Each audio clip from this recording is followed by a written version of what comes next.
Hey everybody, it's Laura, and today I'm going to show you how to tie-dye something using your tie-dye kit, our craft kit from the library. What you're going to need is a clean item of your choice. It can be a pillowcase, it can be socks, it can be a t-shirt. I'm using a tote bag. What you want to do first is wash it if it's new. If it's not new, it's probably been washed before, so you're in good shape. Then twist it, roll it, tie it, whatever way you want with the rubber bands that came in your kit. You can put them in any kind of pattern. There are lots of neat ideas for how to do this when you look online. And then add some water to your little bottles that came with your kits. You don't have to cut the tip off at all. It's a little lid that can just get popped off, and then unscrew the main part. And I used bottled water because that's what I had, but you can use tap water easily unless you've got a lot of rust in your water and you don't want it to leave any marks. Fill it to the line in the bottle, which is right about to just under the narrower section there. Put your lid back on tightly and shake it well. This is when you're going to want to put on your gloves.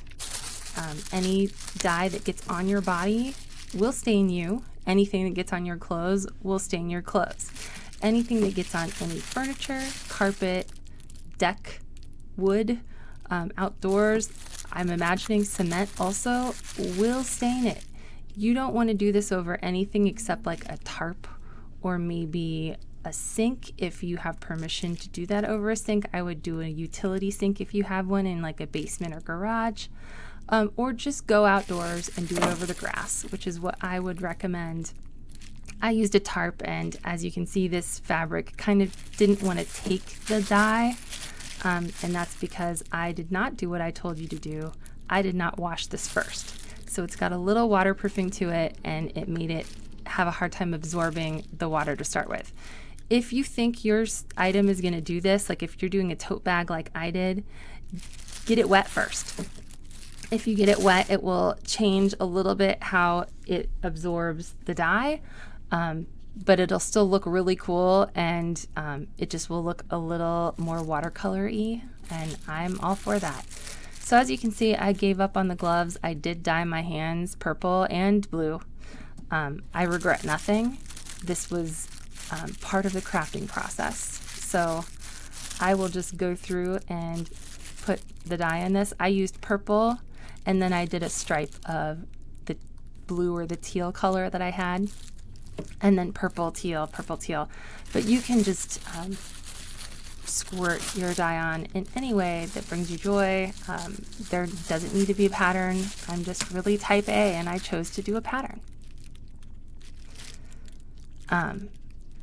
When you've done this, your tarp will be filled with water, or with dye.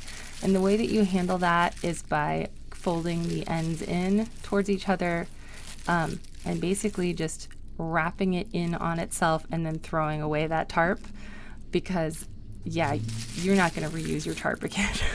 It's just such a mess. But this is a fun process. Anything you do will end up looking cool. You can't really screw this up. Mixing the colors too much can make it look a little muddy, but if your colors are like mine, they're like both cool colors, it won't matter. It'll just end up looking kind of blended. I tried to choose your colors in such a way that you would not end up with brown if they combined. I think the only time you'll have to really worry about it is if you've got a green and an orange. Just keep those separate if you happen to have a green and an orange. Don't mix those too much. So once I got all the dye on this, I squeezed it and squeezed it and squeezed it to try and get all the dye completely through to the inside of the bag. I may have been better off if I hadn't rolled this up because it is such heavy material, but I really like how the results are, so I regret nothing. And you're going to want to wrap it in plastic wrap and let it sit overnight. And then after you've done that, rinse it really well and machine wash it by itself in hot water, and you end up with that.